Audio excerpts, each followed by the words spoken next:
Hello guys, welcome back to Geoid. നിങ്ങൾ ഈ news article ശ്രദ്ധിച്ചിരുന്നു? ഇതിലെന്താണ് ഈ മോദിജി പറയുന്ന ബ്രിക്സ് കൊണ്ട് ഉദ്ദേശിക്കുന്ന മൾട്ടി പോളാർ വേൾഡ് ഓർഡർ? നമുക്ക് നോക്കാം.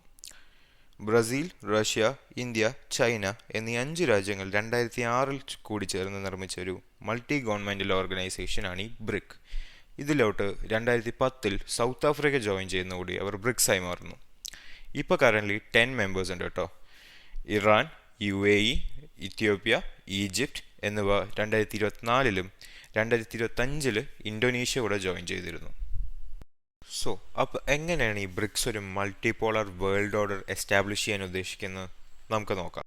കറൻ്റ്ലി ഗ്ലോബൽ പോളിസി മേക്കിംഗ്, അത് എക്കണോമിക്കൽ ആയിക്കോട്ടെ പൊളിറ്റിക്കൽ ആയിക്കോട്ടെ, നമുക്കൊരു വെസ്റ്റേൺ ഇൻഫ്ലുവൻസ്, ഒരു വെസ്റ്റേൺ ഡോമിനേഷനാണ് കാണാൻ സാധിക്കുന്നത് അല്ലേ?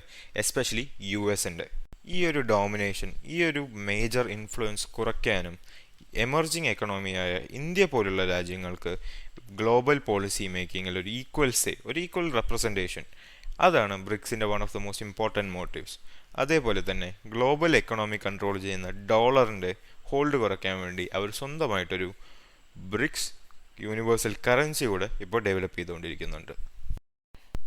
ഈ വീഡിയോ നിങ്ങൾക്ക് ഇഷ്ടമായെങ്കിൽ please like, share and subscribe.